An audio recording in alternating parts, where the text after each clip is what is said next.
నమస్తే అండి మహేష్ కుమార్ గౌడ్ గారు, ఎలా ఉన్నారు సార్? ఫైన్ అమ్మా. చాలా ఫైర్తో ఉన్నట్టున్నారు. ఈ మధ్యకాలంలో ఎక్కడ చూసినా కూడా మహేష్ కుమార్ గౌడ్ అని బ్రేకింగ్ న్యూస్లో మేమే చదువుతూ ఉన్నాం కొన్ని వార్తలు.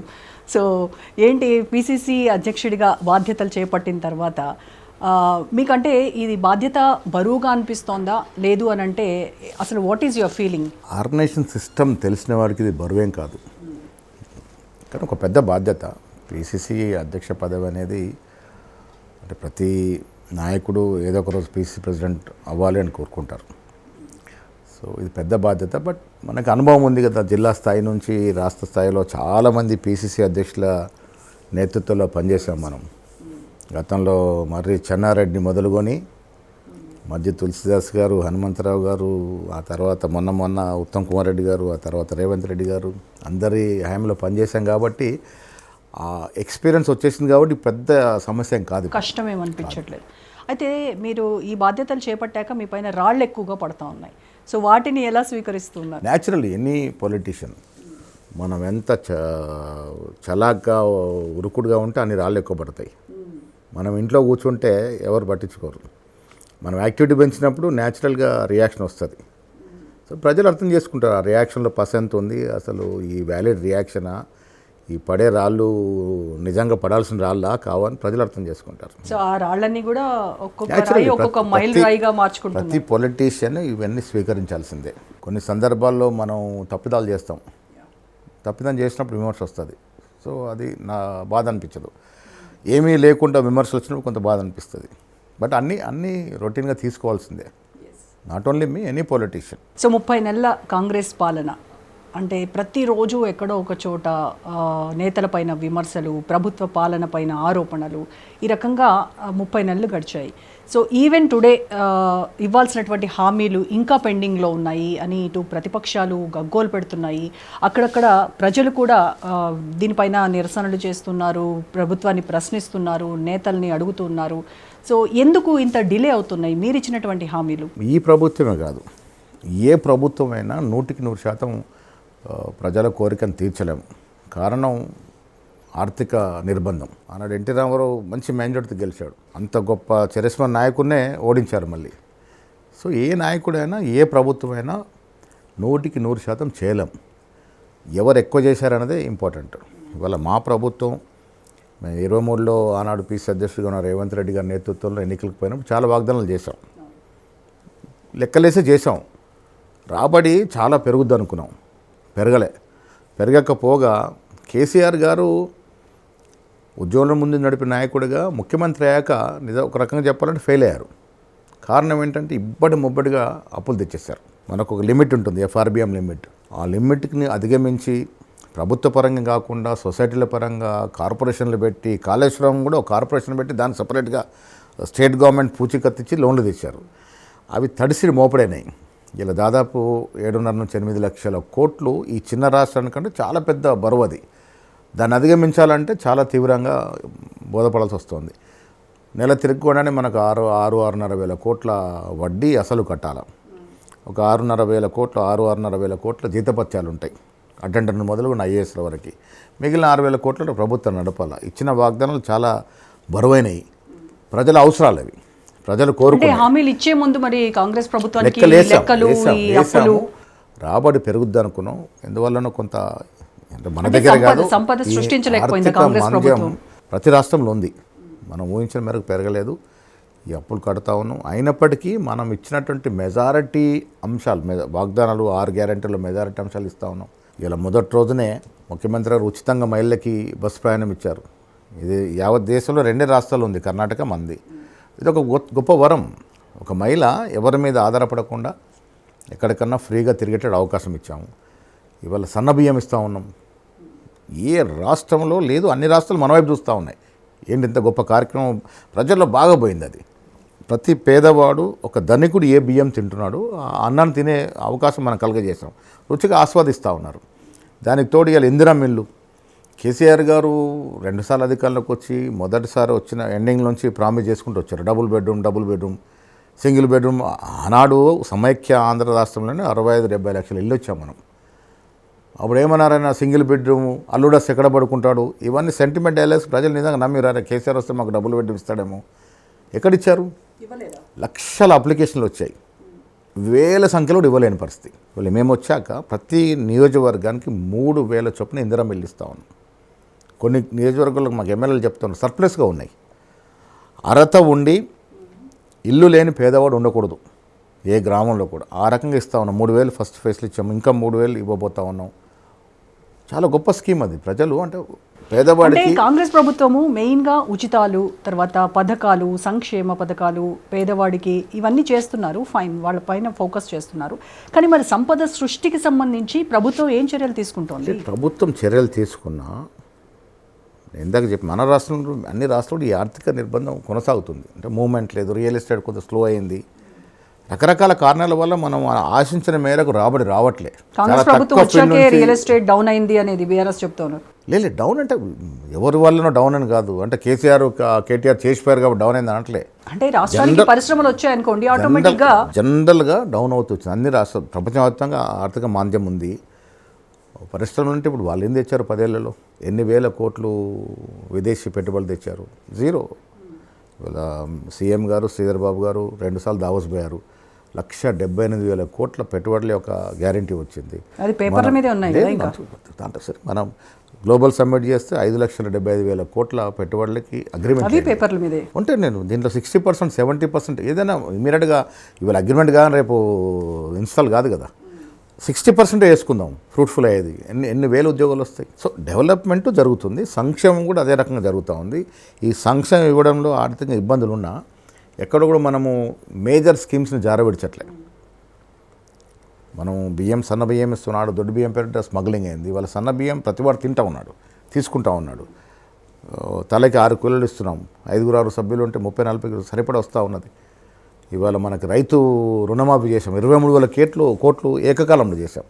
వాళ్ళు 10 ఏళ్ళు ఇచ్చిన రుణమాఫీ 12,000 లేదు. మనం ప్రభుత్వం వచ్చిన 9 నెలల లోపటే 23,000 కోట్ల రుణమాఫీ చేశాం, 2 లక్షల ఒక రైతుకు చొప్పున. రైతు భరోసా కొంత ఇబ్బంది ఉన్నా ఇస్తాం. 100% రైతు రుణమాఫీ జరిగిందని మీరు గ్యారంటీ ఇవ్వగలరా మహేష్? 2 లక్షల చొప్పున 23,000 కోట్లు రుణమాఫీ చేశామంటే అక్కడక్కడ ఎవరన్నా మిస్ అయితే అవుతారు, కానీ 23,000 కోట్లు అయితే పోయినాయి కదా. అదే అడుగుతున్నారు ప్రతిపక్షాలు, అడిగే కూడా అవి మీరు 23,000 కోట్లు మేము నిధులు విడుదల చేశామంటున్నారు, ఎక్కడికి పోయినాయి? ఇంకా రైతులు దరఖాస్తులు పట్టుకొని ఆధార్ కార్డు పట్టుకొని తిరుగుతా ఉన్నారు బ్యాంకుల చుట్టూ. ఫ్రూట్ఫుల్ స్కీమ్ ఇది. 2 లక్షల లిమిటు, ఒక పేదవాడికి 2,40,000 ఉంటుంది. ఆ 40,000 కూడా పాపం వడ్డీకి తెచ్చి కట్టేశారు వాళ్ళు. ఆ 40,000 కడితేనే 2 లక్షలు మాఫ్ అవుతుంది. అదే కట్టామని చెప్తున్నారు సార్. ఆ కట్టని టెక్నికల్ సమస్యలనే కొన్ని ఆగిపోయి ఉంటాయి. 1,99,099 రూపాయల వరకు మాఫ్ అవుతుంది. 2 లక్షల 1 రూపాయి ఏంటంటే మాఫ్ కాదు. కొన్ని గైడ్లైన్స్ మనం పెట్టుకుంటాం కదా, దాంట్లో కొన్ని టెక్నికల్ ఇబ్బందులు ఉండొచ్చు, కానీ మనం 23,000 కోట్లు ఇవ్వగలిగినాము. రైతు భరోసా కొంత వెనక ముందని ఇస్తూ ఉన్నాము. ఆనాడు ఉన్న అదే ఆర్థిక ఇబ్బంది. ఇంకా 2.5 ఏళ్ళు అయిందంటే హాఫ్ టర్మ్ కంప్లీట్ అయిన తర్వాత కూడా ఈవెన్ టుడే ఇప్పటికీ కూడా పాత అప్పులు, పాత ప్రభుత్వ తప్పులు ఇవే చెప్తా ఉంది. కానీ కాంగ్రెస్ ప్రభుత్వము వాళ్ళ మీద బ్లేమ్ చేసి ప్రజలకు మీరేదో మేము మంచి చేస్తున్నామని చూపించుకునేటువంటి ప్రయత్నం తప్ప, నిజంగా మీరు 100 రోజుల్లో ఇస్తామన్నటువంటి హామీలు 6 గ్యారెంటీలు ఏవి ఎప్పుడు అమలవుతాయి? 6 గ్యారెంటీల్లో మెజారిటీ అంశాలు ఇస్తాం. 6 గ్యారెంటీలు ఏంటి? Majority Mahalakshmi main programme. ఉచితంగా ఇవాళ 200 లోపు యూనిట్లు కాల్చుకుంటే 0 బిల్ వస్తుంది. ఎంతమందికి వస్తుంది తెలుసా? మీరు ఏ గ్రామానికి కనుంటే యావరేజ్గా 70% హౌస్ హోల్డ్స్ ఈ ఫ్రీ కరెంట్ పొందుతున్నారు. ఎవరికి రాదు? గీజర్లు వేసి ఏసీలు వాడుకుంటే రాదు, అది ధనిక వర్గాలు వాడుకుంటాయి. సామాన్యుడికి 4 బల్బులు 4 ఫ్యాన్లు వెలిగేవాడికి ఉచితంగా కరెంట్ వస్తుంది. మహాలక్ష్మిలో అది పెద్ద ప్రోగ్రాం. ప్రతిదీ కూడా మహిళా సెంటర్గా నడుస్తూ ఉంది. లోన్స్ కానీ, క్యాంటీన్స్ కానీ, మనం ఇచ్చే స్కీమ్స్ అన్నీ కూడా. రేషన్ కార్డులు 10 ఏళ్ళు. రేషన్ కార్డు అనేది పేదవాడి జీవితం అంతా కూడా రేషన్ కార్డు చుట్టూ తిరుగుతుంది. 10 ఏళ్ళు ఒక కార్డు ఇవ్వాలి. ఎందుకు ఇవ్వాలి నాకు ఇంత అర్థం కాదు. మరి ఆయన 10 ఏళ్ళు ముఖ్యమంత్రిగా చేశాడు, ఒక్క రేషన్ కార్డు ఇవ్వలేకపోయినాడు. మనం ఇవాళ ఎంతమందికి అర్హత కలిగిన ప్రతి వాడికి ఇస్తూ ఉన్నాం. ఆ కార్డు ఇవ్వడం వల్ల వాడికి అన్ని సదుపాయాలు వస్తూ ఉన్నాయి. ఉచితంగా బియ్యం వస్తాయి, పప్పులు, దినుసులు అన్నీ కూడా వస్తూ ఉన్నాయి. ఇది గ్రామాల్లో మీరు ఎక్కడికి వెళ్ళని చూడండి, సామాన్య జనం are very happy with the governance of the Congress government. ఎక్కడ మా మీద వస్తూ ఉన్నాయి? Social media. ఇవాళ సోషల్ మీడియా ఎట్లా వాడుతున్నారంటే ఇది ఒక అధునాతన సదుపాయం. సైన్స్ అండ్ టెక్నాలజీ పెరిగి, మేము చిన్నప్పుడు నేను ఎన్ఎస్ఐ రాష్ట్ర అధ్యక్షుడు ఉన్నప్పుడు మేము ఒక కార్యక్రమం చేసుకొని ఫోటోగ్రాఫర్ వచ్చే వరకు మేము ఆగేవాళ్ళం. ఇప్పుడు వచ్చాగానే ఫోటో తీసుకొని మన ప్రోగ్రాం బయటకు పోదు. రోషే గారు ముఖ్యమంత్రి ఉన్నప్పుడు మేము ఏదో కార్యక్రమాన్ని పిలిస్తే మన పిలిచి చెవులు అడిగేది ఫలానా ఫోటోగ్రాఫర్ వచ్చాడా వాడు అందరికి పంపుతాడని. అంటే అలాంటి పరిస్థితి నుంచి అలా మనము ప్రోగ్రామ్ అవుతూనే ఉంటుంది, ప్రెస్కి వెళ్ళిపోతూనే ఉంటుంది. అంత పెద్ద టెక్నాలజీ వచ్చింది. సోషల్ మీడియా పెద్ద టెక్నాలజీతో కూడుకున్న సదుపాయం, దాన్ని దురుపయోగం అవుతూ ఉంది. నేను చాలా చోట్ల చెప్తాను, వీళ్ళ మీ ద్వారా కూడా చెప్తా ఉన్నాను. సోషల్ మీడియాలో వచ్చే కంటెంట్ అంతా వాస్తవం కాదు. నేను కొన్ని మీడియాలు చూస్తూ ఉంటాను, వాళ్ళ ముందే క్యాబినెట్ మీటింగ్ జరిగి వాళ్ళ ముందే డెసిషన్లు వచ్చినట్టు చెప్తున్నారు. అసలు నీకు 10 పైసలు ఉంటే 20 పైసలు చెప్తే లెక్క, 10 పైసలు ఉండదు రూపాయి 10 పైసలు చెప్తా ఉన్నారు. అట్లాగా కేటీఆర్ కూడా ఏం చూసుకున్నాడు, వీళ్ళంతా కొంత డబ్బులు ఉన్నాయి కాబట్టి సోషల్ మీడియాని మేనేజ్ చేసి మా మీద తప్పుడు ప్రచారం చేస్తూ ఉన్నారు. కానీ వాస్తవంగా గ్రౌండ్లో ఉన్నట్టు రియాలిటీ ప్రజలకు తెలుసు. మీరు అన్నట్టుగా మేము 100% మేము అమలు చేసామని అబద్ధాలు చెప్పాము. కొంత ఇబ్బందులు ఉన్నాయి, ఇంకా కొన్ని చేయాల్సినవి ఉన్నాయి. ఇంకా 2.5 ఏళ్ళు సమయం ఉంది. 5 ఏళ్ళకి మనకు మ్యాండేట్ ఇచ్చారు. 5 ఏళ్ళ నాటికి కదా అడగాల్సింది ఇవన్నీ. సో డెఫినెట్గా మనం ఇవ్వాల్సినవి డెఫినెట్గా ఇవ్వాల్సిన అన్నీ కూడా ఇచ్చే ఓటింగ్ పోవాలనేది. ఇప్పుడు ఈ అప్పుల గురించి గత ప్రభుత్వం 9.5 ఏళ్లలో చేసిన అప్పు గురించి మాట్లాడుతూ ఉన్నారు. కాంగ్రెస్ నేతలు సీఎంతో సహా ఎప్పుడు ఇదే చెప్తూ ఉంటారు, వాళ్ళు చేసిన అప్పుల వల్లే రాష్ట్రం ఇవాళ ఇలా తయారైంది, దిగజారిపోయింది అని చెప్తూ ఉన్నారు కదా, ఆర్థిక పరిస్థితి అంతా. మరి ఒక నేత ఏమో 6 లక్షల కోట్లు అంటాడు, ఇంకొక ఆయనేమో 7 లక్షల కోట్లు అంటాడు. అంటే మీకే ఒక క్లారిటీ లేదు పక్కాగా ఇంత చేశారు అప్పు అనేది. సో ఇవన్నీ ఈ ఆరోపణలకి మేము సమాధానం చెప్తాము అని చెప్పి సవాల్ విసిరితే, మరి సవాల్ విసిరినటువంటి మంత్రి వెళ్ళక వాళ్ళు ఎందుకు పోలేదు? ఇప్పుడు పొద్దున్నంత మంత్రి మాట్లాడారు, సవాల్ విసిరారు, కానీ వేరొక పార్టీ ఆఫీస్కి పోవడం సబబు కాదు. ఆయన చెప్పారు కదా, చెప్పాడు. అది సబబు కాదు. వెళ్ళిన తర్వాత మా అందరితో సమాలోచనలు చేసినప్పుడు మధ్య మార్గం అమరుల్లో స్తూపం ఉంది, మీరు అక్కడికి వెళ్ళండి, వాళ్ళు అక్కడ రావచ్చు, అక్కడ మాట్లాడుకుంటారు. వెళ్తుంటే హరీష్ రావుని అరెస్ట్ చేశారు కదా. అది న్యాచురల్. ఇప్పుడు నువ్వు జనాన్ని తీసుకెళ్ళి లా అండ్ ఆర్డర్ ప్రాబ్లం చేస్తారంటే ఎవరన్నా జూపల్లి గారు నిన్న లెక్కలతో సాధించారు 7.5 లక్షల కోట్ల. ఇది ఆన్ రికార్డ్, మనకి ఎవరు కంప్యూటర్లో కొట్టుకున్న అప్పు తెలుస్తుంది. నేను ఎందుకు చెప్తావు అప్పు ఎందుకు మాట్లాడుతున్నాం అంటే, శృతిలేని సంసారం నడిపారు. ఇప్పుడు మన పిల్లడే ఉన్నాడు, గ్రాడ్యుయేషన్ అయినా కదా లోన్కి పోతానంటే బ్యాంకు ఎన్ని రకాల పేపర్లు చూస్తుంది. ఫలానా పిల్లాడికి లోన్ ఇవ్వాలంటే అసలు పేయింగ్ కెపాసిటీ ఏంటి, ఈయన ఎట్లా రీపే చేస్తాడు, ఈయనకున్న ఆస్తులు ఏంటి, ఈయనకున్న వ్యాపారం ఏంటి, ఏ రకంగా ఈయన సంపాదిస్తాడు, ఏ రకంగా ఇస్తాడు అనేది రకరకాలుగా ఆలోచిస్తారు. ప్రభుత్వము నీకు రీపేయింగ్ ఎక్కడి నుంచి చేస్తావో అది తెలియకుండానే అప్పులు తెచ్చారు. ఇలా ఎడికలు చేస్తాము, మీరు అప్పులు తెచ్చారు, 10 ఏళ్ళు మీరు ఫలాన్ని చిత్తగించారు, ఇప్పుడు కట్టాల్సిన బాధ్యత మా మీద పడ్డది. ఇది ప్రభుత్వం చేసిన అప్పు కదా, ఏ ప్రభుత్వం వచ్చినా కట్టాలి. ఆ అప్పు తీర్చడానికి ఇంకా అప్పు చేయాల్సిన పరిస్థితి వస్తుంది. వేరే రాబడి లేదు కదా. ప్రజలకి పేదవాడికి ఇవ్వాల్సిన సంక్షేమం ఇవ్వాలి, అది మస్ట్. ఏ ప్రభుత్వం వచ్చినా పేదల చేత చేయాలి. కొన్ని ధనిక వర్గాలకు సంబంధించిన కొన్ని స్కీమ్స్ మనం కట్ స్టార్ట్ చేసుకోవచ్చు, కానీ పేదవాడిని కట్ చేయలేం. సో ఆ దశగా వారికి ఇవ్వాల్సిన వెల్ఫేర్ ఇస్తూ ఉన్నాం. ఇవాళ ఇంత అప్పు ఉండి, ఇంత నిర్బంధం ఉండి కూడా ఎందుకు పదే చెప్తున్నాము అప్పు అంటే, అసలు ఒక వ్యూహము, ఒక విజన్ లేకుండా మీరు అప్పు చేశారు, దానివల్ల రాష్ట్రం వెనక్కిపోయింది అనేది. పక్క రాష్ట్రంలో అదే రకంగా ఇప్పుడు మంచిది కాదు ఇది. మీరు 65 ఏళ్ళ కాంగ్రెస్ తర్వాత టీడీపీ పాలనలో మన అప్పంతా కూడా 68,000 కోట్లే. 65 ఏళ్ళు అంటే వాళ్ళు ఎంత జాగ్రత్తగా చేసి ఉంటారు. అప్పు తేవడం గొప్ప కాదు, అప్పు తెచ్చి నువ్వు విచ్చలవిడిగా దుబారా చేస్తే అది ఎవరు కట్టాలి, మళ్ళీ ప్రజలు మనమే కట్టుకోవాలి కదా. ఆ దశగా ప్రాబ్లం అవుతుందని పదే చెప్పాల్సి వస్తుంది. ఇప్పుడు కాంగ్రెస్ పార్టీలో కూడా అంతర్గత విభేదాలు ఎక్కువ అవుతున్నాయి అనేటువంటి సంకేతాలు, వాటిపైన ఎక్కువగా చర్చ జరుగుతోంది రాష్ట్ర వ్యాప్తంగా కూడా. ఎందుకంటారు? గొప్ప చరిత్ర కలిగిన పార్టీ, ఒక యూనివర్సిటీ, మిగతా అన్ని కాలేజెస్. దీంట్లో ప్రజాస్వామిక స్వేచ్ఛ ఎక్కువ ఉంటుంది, ఒకరిగా మాట్లాడుకునే అవకాశం ఉంటుంది, యాక్సెప్టెన్స్ కూడా ఉంటుంది. పెద్ద లీడర్ని నేను ఎన్ఎస్ఏ ప్రెసిడెంట్ అప్పుడు ఎన్ జనార్దన్ గారు ముఖ్యమంత్రి, ఆనాడు క్యాపిటేషన్ ఫీజు తీసుకొస్తే నేను కాంగ్రెస్ అనుబంధంలో ఉన్నటువంటి ఒక రాష్ట్ర అధ్యక్షుడిని దాన్ని ఆపోజ్ చేశాను. That is the beauty of Congress. వేరే పార్టీలో ఆపోజ్ చేస్తారా? అర్ధరాత్రి డిప్యూటీ సీఎంగా ఉన్నటువంటి రాజాని బర్తరఫ్ చేశారు. ఇంతవరకు ఎందుకు చేశారో బయటకు రాలే. అలాంటి కాంగ్రెస్లో జరగవు. అడుగుతాము, తప్పు చేస్తే కూడా 1కి 10 సార్లు అవకాశం ఇచ్చి అడుగుతాము. నాకు అడుగుతారు డిసిప్లిన్ కమిటీ ఉంది ఏం చేస్తుందని. డిసిప్లినరీ కమిటీ అంటే సస్పెండ్ చేయడానికో డిస్మిస్ చేయడానికి కాదు, రకరకాల ఫేసెస్ ఉంటుంది దాంట్లో. అడుగుతారు, చేస్తారు. సో ముందైతే దానిపైన చర్చ ఉంటుంది, డెఫినెట్గా ఉంటుంది. కాంగ్రెస్ పార్టీలో మాకు పొలిటికల్ అఫైర్స్ కమిటీ ఉంటుంది. 4 గోడల మధ్య జరిగే మీటింగ్లో అన్ని చర్చకు వస్తాయి. మంత్రులు అన్న తప్పు చేస్తే కూడా అక్కడ నిలదీసేవారు ఉంటారు. ప్రభుత్వ పరంగా ఏదైనా మిస్టేక్ జరుగుతుంది, ఇది జరుగుతుంది, ఇది సరియాల్సిన అవసరం చెప్పే వ్యక్తులు ఉంటారు. ఇప్పుడు వ్యక్తిగత విభేదాలు కావచ్చు, పార్టీలో సిద్ధాంత విభేదాలకి, పార్టీ క్రమశిక్షణ ఉల్లంఘనకి మధ్యలో ఒక థిన్ లైన్ ఉంటుంది. సో ముందు అయితే చర్చిస్తారు అని అంటున్నారు. మరి చర్చకు ముందే షోకాజ్ నోటీసులు కూడా ఇస్తూ ఉన్నారు. షోకాజ్ అనేది బేసిక్ కదా. మనం ఇప్పుడు ఎవరినైనా ఫలానా వాడు తప్పు చేస్తే మనం ఫస్ట్ అయితే షోకాజ్ ఇవ్వాలి కదా, అని పిలవాలి కదా. అందరికీ అదే రూల్, అందరికీ అదే రూల్ ఉంటుంది. అందరికీ ఇవ్వలేదు కదా మరి ఎందుకు కాంగ్రెస్ ఇవ్వలేదు? పార్టీలో. అందరికి ఇచ్చాం కత్తి వెంకట స్వామికి షోకాజ్ నోటీస్ ఇచ్చారు కదా. మరి రాజగోపాల్ రెడ్డి చాలా రాజగోపాల్ గతంలో షోకాజ్ ఇచ్చాం.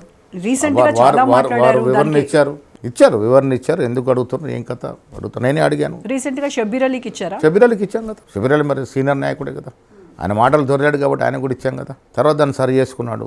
చాలామంది రెస్పాండ్ ఎందుకు సస్పెండ్ చేయట్లేదని. సస్పెన్షన్ అనేది ఆఖరి అస్త్రం అది. ఇప్పుడు భార్య భర్తలకు పంచాయతీ అవుతే తెల్లారే డైవర్స్ పోరు కదా. రకరకాల ప్రయాసాలు, రకరకాల విధాలుగా వాళ్ళని ఒకటి చేసే ప్రయత్నం చేస్తారు, సాల్వ్ చేసే ప్రయత్నం చేస్తారు. ఇది కానప్పుడు ఫైనల్ డిసిషన్ సస్పెన్షన్ డిస్మిస్ ఉంటుంది. సీఎం రేవంత్కి పిసిసి మహేష్ గౌడ్కి మధ్య సమన్వయం లేదు అని ప్రతిపక్షాలు ఆరోపిస్తూ ఉన్నాయి. అది నిజమేనా? కొన్ని ఇష్యూస్ మీద డిఫరెన్సెస్ ఉంటుంది, ఎవరికైనా ఉంటుంది, ఏ పార్టీలోనే ఉంటుంది. అందుకే అది కాంగ్రెస్ బ్యూటీ అని చెప్పాను. మా దగ్గర ఏమైనా ఉంటే ఇష్యూ వచ్చినప్పుడు మాట్లాడుకుంటాము. సమన్వయం లేనిదే 2.5 సంవత్సరాలుగా ప్రభుత్వం నడుస్తుందా? మా మధ్య సమన్వయం ఇప్పుడుది కాదు. ఆయన పిసిసి అధ్యక్షుడు అయినప్పుడు హైకమాండ్ అండ్ వర్కింగ్ ప్రెసిడెంట్ ఇచ్చి ఇన్ఛార్జ్ ఆర్గనైజేషన్ ఇచ్చింది. రేవంత్ రెడ్డి మొత్తం రాష్ట్రం తిరిగేవాడు, ఎప్పుడు గాంధీ భవన్ పట్టించుకోలే, మొత్తం నా మీద వదిలేశాడు. అక్కడ మొదలైన సమన్వయం ఇప్పుడు కూడా నడుస్తూ ఉంది.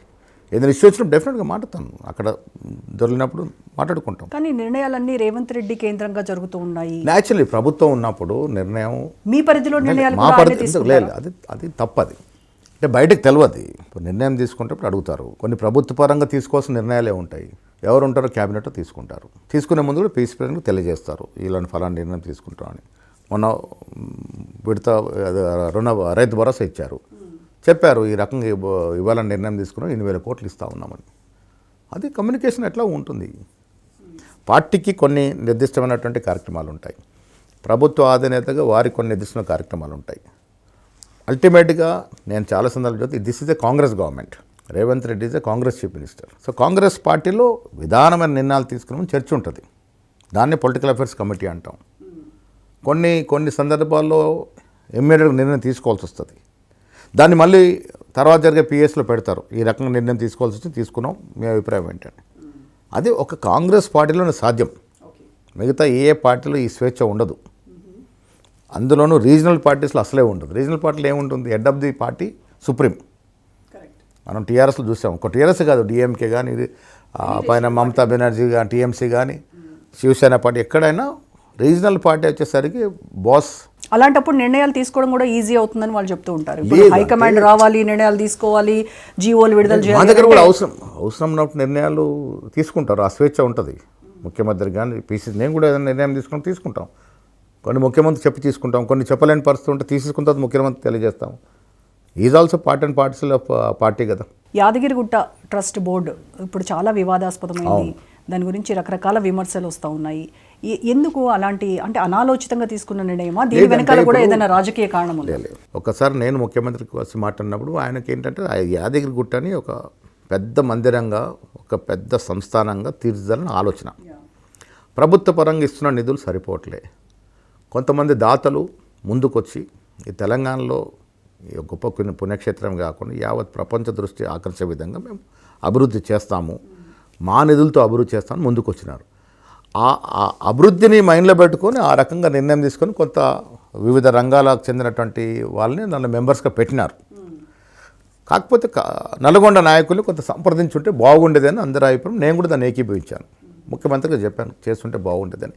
కానీ అది ఏంటంటే ఆయన దృక్పథం, ఆయన ఆలోచన ఏంటంటే ఆ టెంపుల్ డెవలప్మెంట్ ఆ రకంగా పోయింది. అది కొంతమంది మమ్మల్ని అడగలేదని కొంత బాధ ఉంది. కానీ ఒక ప్రోటోకాల్ ఉంటుంది కదా, ఆ జిల్లా నాయకులకి చెప్పడం కానీ వాళ్ళ. అదే అందుకే నేనేమంటే చెప్పండి, దేవాదాయ శాఖ మంత్రికి కూడా తెలీదు అని అంటే, దేవాదాయ శాఖ మంత్రికి తెలియకుండా ఉండదు. ఆల్రెడీ డిస్కషన్ అయి ఉంటుంది, వారు విదేశాలకు వెళ్ళినారు.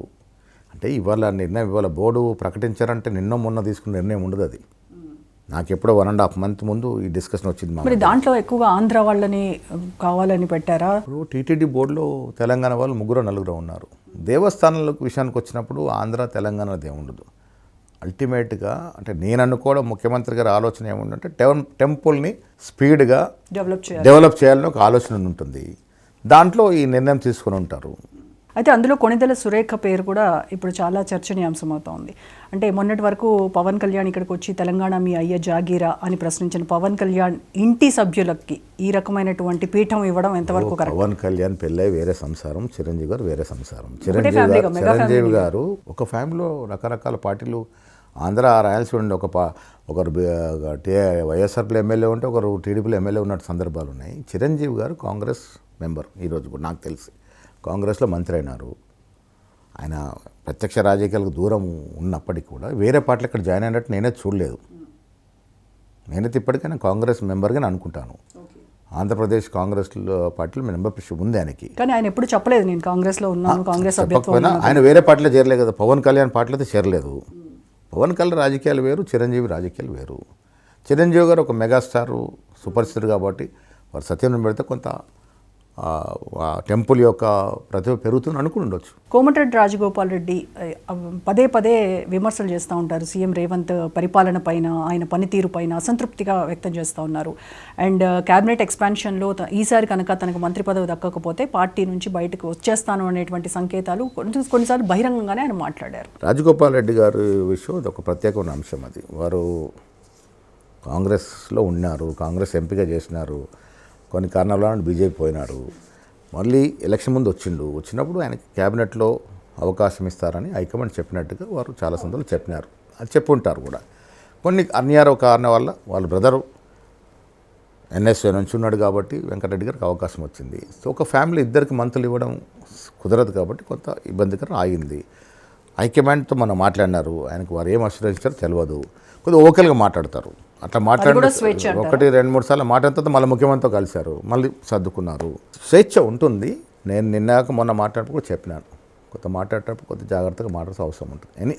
Not only Rajagopal Reddy, any politician ఎప్పుడు ఏది మాట్లాడినా మన మీద డేగ కళ్ళు ఉంటాయి. నాట్ ఓన్లీ రాజకీయం, ఎనీ ఫెమిలియర్ పర్సనాలిటీ ఎప్పుడు ఏం మాట్లాడి జాగ్రత్తగా మాట్లాడాలి. కామన్ మ్యాన్ మాట్లాడినంత ఈజీగా మాట్లాడలేము. మనం మాట్లాడేది ప్రతిదీ క్యారీ అవుతుంది, మనం మాట్లాడేది ప్రతిదీ ఒక మెసేజ్ లాగా బయటకు పోతుంది. సో ఆ ఇచ్చే మెసేజ్ జాగ్రత్తగా ఇవ్వాలని. ఈ మధ్య రేవంత్ రెడ్డికి మోదీ గారికి మధ్య చాలా స్నేహపూర్వక సంబంధాలు ఎక్కువ అవుతున్నాయి, బడే బాయ్ చోటే బాయ్ బాండ్ ఎక్కువైతోంది అని బీఆర్ఎస్ వాళ్ళు అంటూ ఉన్నారు. దానికి adding to the fire to the fuel అన్నట్టుగా స్టేజ్ పైననే మోదీ గారు హంసే జోడో అని రేవంత్ని ఉద్దేశించి మాట్లాడడము. సో ఇవన్నీ ఒకదానికొకటి ఇంటర్ రిలేటెడ్. ఏం చెప్తారు సార్? ఇప్పుడు federal system of governance in భారతదేశంలో ముఖ్యమంత్రి గారు నేను మోడీ గారి పర్యటన ముందు ఒక 4-5 రోజుల ముందు కలిసినప్పుడు అసలు పోవాలా వద్దనే చర్చ. కేసీఆర్ గారు ఒరిజినల్గా బీజేపీతో మిలాఖతలు ఉండే. మనం హోల్ ఎపిసోడ్ చూసుకుంటే ప్రతి అంశంలో బీఆర్ఎస్ ఎంపీస్ అప్పుడు ఓటేశారు. President of India election, vice president of India election, speaker, triple తలాకు, రైతు వ్యతిరేక చట్టాలు అన్నిటికీ వేశారు. వాళ్ళు పక్కా ఫిక్సింగ్లో ఉండే. ముఖ్యమంత్రి గారు మేము కూర్చున్నప్పుడు, ప్రధానమంత్రి వచ్చినప్పుడు డాష్ షేర్ చేసుకోవద్దన్నప్పుడు నేను కూడా one of the person to advice చేసుకోవాలి. వారు ప్రధానమంత్రిగా మన రాష్ట్రానికి వస్తున్నారు, మీరు ముఖ్యమంత్రి కలవాలి. ఇది ఫెడరల్ సిస్టమ్ ఆఫ్ గవర్నమెంట్. ఆయన బీజేపీ మెంబర్ కావచ్చు, మీరు కాంగ్రెస్ మెంబర్ కావచ్చు, బట్ కలిసి రాష్ట్రానికి రావాల్సిన డెవలప్మెంట్ ప్రాజెక్ట్స్ కానీ, వెల్ఫేర్ ప్రాజెక్ట్స్ కానీ, పెండింగ్ ప్రాజెక్ట్స్ కానీ అడగాలి, తీసుకోవాలి. కేసీఆర్కి ముఖం చాటేసి బయటకి ముస్లిం ఓట్లు దెబ్బతింటాయని బయటకి ముఖం చాటేసి నటించి లోపైక ఒప్పందాలు ఉండే. మనకు అవసరం లేదు, కలుద్దామని, కలవాలని చెప్పినాను కూడా నేనే. కలిశారు. ఆయన లైటర్ వేలుగా చలో అంశ చూడు అటు ప్రధానమంత్రిగా అటు అనకూడదు అన్న, ఒక పెద్ద ఆయనలాగా అంశ చూడు కామవుతే అని అంటాడు. దానికి రేవంత్ రెడ్డి గారు స్మైల్ ఇచ్చారు, అంతకే. అది ఎవరి పార్టీ వారికి ఉంటుంది. అంటే కేంద్రంలోనేమో రాహుల్ వర్సెస్ మోదీ నడుస్తూ ఉంటుంది, ఇక రాష్ట్రానికి వచ్చేసరికేమో హంసే జోడో అంటే ఇద్దరం కలిసి నడుద్దామన్నారా, ఆయన బీజేపీతో కలిసి నడవమన్నారా? ప్రభుత్వాలు పెద్దన్న పాత్రలో కేంద్ర ప్రభుత్వం ఉన్నట్టు ప్రధానమంత్రి ఉండాల్సిందే. ముఖ్యమంత్రులు ప్రధానమంత్రిని కలుస్తారు, కలిసి రావాల్సిన విషయాలు అడుగుతారు. ఎలక్షన్ వచ్చినప్పుడు ఎవరి పార్టీ వారికి ఉంటుంది. రేవంత్ రెడ్డి గారికి ఏం అవసరం ఉంది, ఇప్పుడు బీజేపీలో చేరాల్సిన అవసరం ఉంది. వాళ్ళ జీవితంలో జెడ్పీటీసీ నుంచి మొదలై ఇప్పుడు ముఖ్యమంత్రి అయినారు. కాంగ్రెస్ పార్టీ వాళ్ళని కదా, రాహుల్ గాంధీ, ఖర్గే, సోనియా గాంధీ గారు వాళ్ళ ఆశీర్వాదంతోనే ముఖ్యమంత్రి అయినారు. కాంగ్రెస్ పార్టీ అవకాశం ఇచ్చింది ఆయనకి. ఆయన బీజేపీలో ఏం చేస్తాడు, ఇంకేముందట చేస్తానికి. సరే, ఇది కింద సర్క్యులేట్ చేసి కొంత పార్టీని వీక్ చేద్దామని టీఆర్ఎస్ వాళ్ళు వీళ్ళు చేస్తున్నటువంటి చౌకబారు విమర్శలు తప్ప ఏముండదు దీంట్లో. అంటే తన సీట్ కాపాడుకోవడం కోసము రాష్ట్ర ఆదాయాన్ని ఢిల్లీకి దోచిపెడుతున్నారు. ఇప్పుడు ఆర్ఆర్ ట్యాక్స్ నడుస్తోంది, ఇప్పుడు రీసెంట్గా ఆర్పీ ట్యాక్స్ కూడా అంటున్నారు. రాహుల్ గాంధీ ప్రియాంక ట్యాక్స్ నడుస్తోంది అని చెప్పేసి ప్రతిపక్షాలు అంటున్నారు. ఇప్పుడు ప్రతిపక్షాలు పసరైన ఆరోపణలు చేస్తూ ఉంటాయి. రాహుల్ గాంధీని దగ్గరికి వెళ్ళి చూసినవాడు వాళ్ళకి అర్థమవుతుంది రాహుల్ గాంధీ అంటే ఏంటి అనేది. రాహుల్ గాంధీ గారి యొక్క కుటుంబము అంటే మోతీలాల్ నెహ్రూ నుంచి ఇప్పటి వరకు త్యాగాలు చేశారు, ఆస్తులు పోగొట్టుకున్నారు తప్ప ఆస్తులు సంపాదించలే. మీకు తెలుసా కాంగ్రెస్ ఏఐసిసి అకౌంట్లో ఎంత డబ్బు ఉందో, ఇలా బీజేపీ పార్టీ అకౌంట్ ఎంత డబ్బు ఉంది. బీజేపీ అకౌంట్లో ఉన్నంతలో మాకు 5% కూడా లేదు. రాహుల్ గాంధీ ఏ రోజు కూడా డబ్బు ఎంట పోడు కూడా. చాలామంది తెలియదు, మేము దగ్గరికి వెళ్ళి చూస్తాం కదా ఆయన్ని. చాలా సింపుల్ అండ్ ప్లెయిన్ మ్యాన్. కుతంత్రాలు, ఈ కుయుక్తులు ఇవేం తెలియవు. ఒక సిద్ధాంతాన్ని నమ్మితే దానికోసం గట్టిగా నిలబడతాడు. ఆయనకి ఏం చేసుకుంటాడు డబ్బులు తీసుకొని? పెళ్ళే చేసుకోకుండా దేశం కోసం ఉన్నటువంటి వ్యక్తి. ఆనాడు మోతీలాల్ నెహ్రూ గారు డబ్బు ఇవ్వకుంటే స్వాతంత్ర ఉద్యమం నడిచేదా? నెహ్రూ గారు వాళ్ళ ఆస్తులు ధరావతం చేయకుంటే స్వాతంత్ర ఉద్యమం నడిచేదా? ఇవాళ ఒక చిన్న టెంట్ వేసి మనం ధర్నా చేయాలంటే ₹1,00,000 అవుతాయి. ఆ రోజు కూడా ఎంత డబ్బు పెట్టి ఉంటుంది వాళ్ళ కుటుంబం. ఆస్తులను పోగొట్టుకున్న కుటుంబం. ఆస్తులే కాదు, ప్రాణాలు పోయినాయి కదా. ఇందిరాగాంధీ ఎందుకు చావాల్సి వచ్చింది? దేశంని పటిష్టంగా ఉండాలని కదా. రాజీవ్ గాంధీ ఎందుకు హత్యకు గురయ్యాడు? ఏం మిగిలింది పాపం వాళ్ళ కుటుంబంలో? అందరూ పోయారు, దేశం కోసం పోయారు కదా.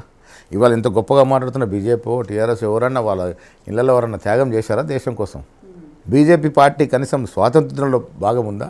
ఆ రోజు బ్రిటిష్ వారు ముద్దన్న వాళ్ళే కదా వీళ్ళంతా. రాహుల్ గాంధీ గారు ఎవ్వరు మాట్లాడినా ఈ పసలైన ఆరోపణలు తప్ప రాహుల్ గాంధీ అనేటువంటి శక్తి ఏ రోజు డబ్బు వెనుకపోడు. ఆస్తులు, డబ్బు అస్సలు ధ్యాసే లేదు. తెలియని వాళ్ళు మాట్లాడతారు. కానీ మూటలు మరి తెలంగాణ ఏం చేసుకోండి, ఎక్కడికి వెళ్ళిపోతాయి, ఎందుకు పోతాయి మూటలు? ఏం అవసరము? ప్రభుత్వం ఉంది, ఏదైనా ప్రోగ్రామ్ ఉంటే మీ ప్రభుత్వం ఉంది కదా, ఏ సెషన్ ఉంది చేయండి, కొంత సహకారం చేయండి అంటారు. అంత తప్ప మూటలు తీసుకునే వాళ్ళు అక్కడ ఎవరు? అక్కడ వీళ్ళంతా వేగ్గా విమర్శలు చేస్తారు. ఏం చేసుకుంటారు మూటలు తీసుకొని? కుటుంబం లేదు, పిల్లలు లేరు, భార్య లేదు, తనకంటూ ఇల్లు లేదు. మరి మూటలు రా. ఇప్పుడు 4 గవర్నమెంట్లు ఉన్నాయి, మేము మూటలు ఎన్నో బంగ్లాలు ఉండాలి కదా ఢిల్లీలో. ఎంక్వైరీ చేసుకోండి మీరు, ఆయనకి ఏమైనా ఉందేమో. నెక్స్ట్ అధికారం మాదే అని అంటున్నారు బీజేపీ. పాపం వాళ్ళకి కొత్త సౌత్ ఇండియాలో ఏదో బీజేపీలో కర్ణాటకలో ఏదో ఒకసారి వచ్చారు కాబట్టి ఆశ ఉంది. బట్ నేను చాలా సందర్భాలు చెప్పాను, తెలంగాణలో ఉన్నటువంటి కుల సమీకరణ కానీ, తెలంగాణలో కొన్నేళ్ళుగా ఉన్నటువంటి ఈ శాంతియుత వాతావరణం కానీ, ఇక్కడ ఉన్నటువంటి పరిస్థితులు బీజేపీకి అనుకూలంగా ఎప్పుడు ఉండవు. బీజేపీ అధికారంలోకి వచ్చే రాష్ట్రం కానే కాదు ఇది. మతము, దేవుడు సెంటిమెంట్తో కొంత అభివృద్ధి మంత్రం అంటున్నారు. ఎక్కడుంది అభివృద్ధి? కేంద్రంలో బీజేపీ అధికారంలోకి వచ్చి 12 సంవత్సరాలు అయింది. దేంట్లో అభివృద్ధి చేశారు మోడీ గారు చెప్పనండి. నేను చాలా సందర్భాలు అడుగుతా ఉన్నాను. మొన్న కూడా ఛాలెంజ్ చేశాను. రండి మీరు 2.5 సంవత్సరాల్లో తెలంగాణ రాష్ట్రంలో కాంగ్రెస్ ప్రభుత్వం చేసినట్టు కార్యక్రమాలు, అభివృద్ధి కానీ సంక్షేమం కానీ. మీరు 12.5 ఏళ్ళుగా కేంద్రంలో ఉన్నారు కదా. రామచంద్రరావు అడిగారు రాహుల్ గాంధీ టైం ఇప్పండి అని. ఇప్పిస్తాం. మీరు ఫస్ట్ మోడీ గారు టైం ఇప్పండి. 2 కోట్ల ఉద్యోగాలన్నీ ఎంతమంది నిరుద్యోగులకు ఆశ చూపి మీరు అధికారంలోకి వచ్చారు. ఆనాడు పాపం ప్రజలు 2 కోట్ల ఉద్యోగాలంటే నా ఇంటికి ఉద్యోగం వస్తాను అనుకున్నారు. ఉన్న ఉద్యోగాలు బీకేశారు. ఎన్ని ప్రభుత్వ రంగ సంస్థలు, నెహ్రూ నుంచి మన్మోహన్ సింగ్ గారికి పెట్టినటువంటి ప్రభుత్వ రంగ సంస్థలన్నీ నిర్వీర్యం చేశారు. లాభాలు ఉంటే వారి అనుయులకు కట్టబెట్టుకున్నారు. వీళ్ళెవరు? బీజేపీ వచ్చిన 12 సంవత్సరాల్లో సంపన్నులు ఇంకా సంపన్నులు అయ్యారు. ధనిక వర్గాలు 4 10 పెరిగారు. బీదవాడు ఇంకా పొంగిపోయాడు. ఇలా డీజిల్, కిరోసిన్, పెట్రోల్ ధరలు చూడండి. ఇంటర్నేషనల్ మార్కెట్లో క్రూడ్ ఆయిల్ ధర, మనకి పెట్రోల్ డీజిల్ వచ్చేది ఇంటర్నేషనల్ మార్కెట్ క్రూడ్ ఆయిల్ తెచ్చుకొని శుద్ధి చేసుకుంటాం. $158కి ఒక బ్యారెల్ క్రూడ్ ఆయిల్ ఉండే. ఎప్పుడు? 2013-14లో. మన్మోహన్ సింగ్ గారు ఆనాడు $65కి పెట్రోల్ ఇచ్చారు. ఇలా ధర కొన్ని సందర్భాల్లో $25కి పడిపోయింది. ఇప్పుడు నిలకడకు $50 మీద ఉంది. $50 లెక్కేసుకుంటే ఎంత? 1/3. పెట్రోల్ ఎంత ఉండాలి? ఇవాళ ₹25-30 ఉండాలి. ఇలా ₹110కి అమ్ముతున్నారు. ఈ మధ్య వ్యత్యాసం అంతా సెంట్రల్ గవర్నమెంట్ తీసుకుంది కదా. సామాన్యుడికి ఏం ఒరిగింది? పెట్రోల్ అనేది సామాన్యుడు 2 వీలర్ మీద భార్య పిల్లలు వేసుకుని పెట్రోల్ పంపులు వెళ్ళి వాడు పెట్రోల్ పోయించుకోవాలంటే కళ్ళకు నీళ్ళు వస్తున్నాయి వాడికి. సామాన్యుడికి ఏం ఒరగలే. ఇంత రైతులు అంటారు. ఇలా 2020 ఫాస్ఫేటు యూరియా ఏ రకంగా పెరిగినాయి? ఏ రైతుకి న్యాయం జరుగుతూ ఉంది? 1400కు 1400 ఉండే 2020, ఇవాళ 2400, 2500. ఇప్పుడు తెలంగాణలో అదే రైతు ఇష్యూ పైన మీకు నెగటివ్గా ప్రచారం చేస్తూ ఉన్నారు. ఎట్లా రైతులకి ఏం రైతులకు చేసింది తెలియదా కాంగ్రెస్ యూరియా ఎక్కడికి వెళ్ళి వస్తుంది? యూరియా అనేది సెంట్రల్ గవర్నమెంట్ సప్లై. ఇండెంట్ పెట్టడమే లేట్గా పెట్టారు, లేదు, సరిపోని తప్పది. పెట్టలేదు, లెక్కలు తప్పు చెప్పారు. ప్రభుత్వ యొక్క డ్యూటీ, కేంద్ర ప్రభుత్వ డ్యూటీ ఏ రాష్ట్రానికి పంపాల్సిన వాట వాళ్ళు పంపాలా. ఫెడరల్ స్పిరిట్ ఇది. పంపకుండా మీరు ఆపారు. ఆ వచ్చిన కొరతలో జనానికి తెలియక ఉంటుందో ఉండదని బస్తాలు స్టాక్ పెట్టుకున్నారు. ఎన్నుకోడికి దొరకలేదు, ఇబ్బందులు అయినాయి. ఇప్పుడు యాప్ తీసుకొచ్చాం, యాప్ని కూడా విమర్శిస్తా ఉన్నాం. యాప్ ఎందుకు తీసుకొచ్చాం? ఒకటి 4 సార్లు కొంటా ఉన్నాడు, అసలు దొరకట్లేదు అని. యాప్ అయితే రికార్డ్ వస్తుంది, ఎవరికి రాలేదో వాడికే యాప్ ద్వారా కొనుక్కునే అవకాశం. యాప్ కూడా తిరుమల దర్శన టికెట్ల వెంటనే అయిపోతున్నాయి. టెక్నికల్ ఇబ్బందులు ఉంటే ఉండొచ్చు, బట్ స్మగ్లర్ని అరికట్టడానికి, మధ్య దళాలను అరికట్టడానికి, ఒకరికి 4 సార్లు స్టాక్ పెట్టుకుని అరికట్టడానికి పనికొస్తుంది కదా. అది నిజమైన వాడికి ఎవరైతే తీసుకోలేదో వాడికి వస్తుంది యాప్ ద్వారా. అంటే ఒక ఎకరా 2 బస్తాలకే లిమిట్ చేయడం వల్ల ఎకరానికి 2 బస్తాలు యూరియా అని అంటే ఇప్పుడు ఒక్కొక్క పంటకి యూరియా దాని ప్రకారంగా అవసరం పడుతూ ఉంటుంది. ఒకదానికి 4 ఉంటుంది, ఒకదానికి 6-7 బస్తాలు వేయాల్సి ఉంటుంది. ఇంటి కొద్ది రొట్టె. మీరు కేంద్ర ప్రభుత్వం ఇస్తే యూరియాను మనమే దాచుకోలేం కదా. రేవంత్ రెడ్డి గారు, తుమ్మల నాగేశ్వరరావు ఇంట్లో దాచుకోరు కదా. వచ్చింది పంచడమే కదా. మీరు ఇచ్చేదే తక్కువ. సరే, దానికి కారణాలు ఉండొచ్చు. ఇరాన్ యుద్ధం కావచ్చు, రకరకాల కారణాలు. అవి ఎక్స్ప్లెయిన్ చేయాలి కదా మీరు. అది చేయరు. యూరియా షార్టేజ్ ఉంది, దానివల్ల స్టేట్ గవర్నమెంట్ బ్లేమ్ చేస్తారంటే ఎట్లా? టీఆర్ఎస్ వాళ్ళు అర్థం చేసుకోవాల్సింది, ఎవరిని విమర్శించాలో వారు విమర్శించారు. ఇలా అధికారులు ఉన్నాం ఇక్కడ కాబట్టి మమ్మల్ని విమర్శిస్తారు. అసలు పాయింట్ ఎక్కడ, అసలు మిస్టేక్ ఎక్కడ జరుగుతుంది తెలుసుకోవాల్సిన అవసరం ప్రతిపక్ష నాయకుడికి ఉంటుంది. కానీ బీఆర్ఎస్ ఒకటే ఆరోపణ ఏంటంటే కాంగ్రెస్ బీజేపీ రెండు ఒకటే, వాళ్ళిద్దరూ కూడా పైన ఈ రకంగా విమర్శలు చేసుకుంటారు. నువ్వు కొట్టినట్టు చెయ్యి, నేను ఏడ్చినట్టు చేస్తాను. తెలివి ఉన్నవాడు ఎప్పుడు కూడా విమర్శ చేయడు. దేశ రాజకీయ రంగంలో బీజేపీ, కాంగ్రెస్ పార్టీ అనేది 2 రైలు పట్టాలు లాంటివి. కలవు, ఇప్పటికీ కలవవు. సిద్ధాంతాలు వేరు. అది మతపరమైన పార్టీ, మాది లౌకికమైన పార్టీ.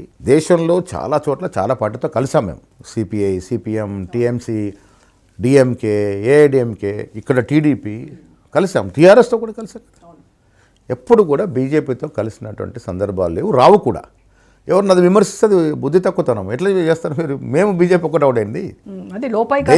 దేశంలోనే నిలున చీలికి కదా మా మధ్యాహ్నం. మేము ఎట్లా కలుస్తాం? అనేది కూడా అదే, బయటకి మాత్రం అలాగే అవసరమే లేదు కదా. లోపాయికారి ఒప్పందం అంటేనే అది. ఖర్గే గారు రాహుల్ గాంధీని కాదని మేము ఇక్కడ ఒప్పందం పెట్టుకుంటామా? ఖర్గే గారు రాహుల్ గాంధీ గారు బీజేపీ కలుస్తారా? ఎందుకు? అవి పచ్చలేని విమర్శ. గతంలో మేము బీఆర్ఎస్తో పొత్తు పెట్టుకున్నాం, ఇక్కడ టీడీపీతో పెట్టుకున్నాం, వామపక్షాలతో పెట్టుకున్నాం. ఇవాళ కూడా పొత్తులో ఉన్నాం. మేము పొత్తు పెట్టుకున్నాం, వరకు ఎమ్మెల్సీ ఇచ్చాం, ఎమ్మెల్యే సీట్లు ఇచ్చాం. అది వేరు. ఇది బీజేపీ, కాంగ్రెస్ పార్టీ ఒకటని ఎవరనంటే అది చిన్నపిల్లలు కూడా నమ్మడు. ఇప్పుడు మీకు మేజర్ మీ ప్రధాన ప్రతిపక్షం, మీకు ఎవరు పోటీ అని అంటే, ప్రధాన పోటీ అంటే బీజేపీనా బీఆర్ఎస్? ఇప్పుడు మొన్న సర్పంచ్ ఎలక్షన్ చూసాం. అసలు ఎవరన్నా పోటీలో ఉన్నారా? 75% మేము గెలిచాము. అక్కడక్కడ కొన్ని పాయింట్లలో బీజేపీ, కొన్ని పాయింట్లో టీఆర్ఎస్, కొన్ని పాయింట్లో కమ్యూనిస్టులు. మున్సిపల్ ఎలక్షన్ చూస్తాం మనం, 80% మావే వచ్చినాయి కదా. ఇంకా పోటీ ఎక్కడుంది మాకు? సరే, ఎన్నికల రంగంలో ఎవరో ఒకరు పోటీలో ఉంటారు, బట్ మాకు ధీటుగా ఎదుర్కొనే సత్తా కలిగిన పార్టీ తెలంగాణలో నేను ఉందని అనుకోను. కేటీఆర్, హరీష్ రావు లీడర్షిప్లో ఉన్నారు కాబట్టి మాట్లాడితే పేపర్లు రాస్తాయి, అది వేరు. బట్ గ్రౌండ్ లెవెల్లో చూసుకుంటే ఎక్కడన్నా చూడండి మీరు, ఇంకా టీఆర్ఎస్ పని అయిపోయింది అనే పరిస్థితి తప్ప ఇంకోటి లేదు. నేను ఇందాక చెప్పినట్టు బీజేపీ ఇక్కడ మొలకెత్తే పరిస్థితి లేదు తెలంగాణ ఉన్నటువంటి పరిస్థితిలో. ఇంకేం పోటీ ఉంది? ఎందుకు మేము ధీమాగా మా ముఖ్యమంత్రి గారు 2034 వరకు మేమే ఉంటాం ఎందుకు చెప్తా ఉన్నాడు? కింద గ్రౌండ్లో ఉన్నటువంటి ఫీలింగ్ అది. మేమే ఉంటాం అన్నట్లు ఆయన, నేనే సీఎం అంటున్నారు. అది మొదట్లో అన్నారు, మళ్ళీ తర్వాత సరే ఆ ఫ్లోలో అని ఉంటాడు.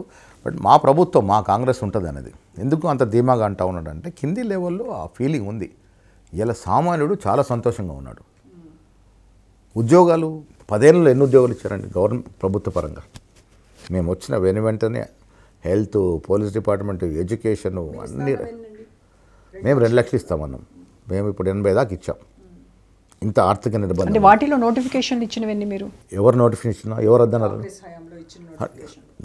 వాళ్ళు టీఆర్ఎస్లో నోటిఫికేషన్ ఇచ్చారు. ఎవరు వద్దన్నారు? ఆర్థికంగా భారం పడుతుందని మీరు నియామపత్రాలు ఇవ్వకుండా వెళ్ళిపోయారు. మేము ఆర్థిక భారం ఉన్నా లెక్క చేయకుండా ఉద్యోగాలు ఇచ్చాము. ఇప్పుడు మీరు ఇస్తా అంటే ఎవరు వద్దన్నారా? ఇంటికో ఉద్యోగం అన్నది ఎవరు? అసెంబ్లీలో 1,00,000 ఉద్యోగాలు అన్నాడు కదా. మరి ప్రభుత్వ పరంగా ఎన్ని ఉద్యోగాలు ఇచ్చారు?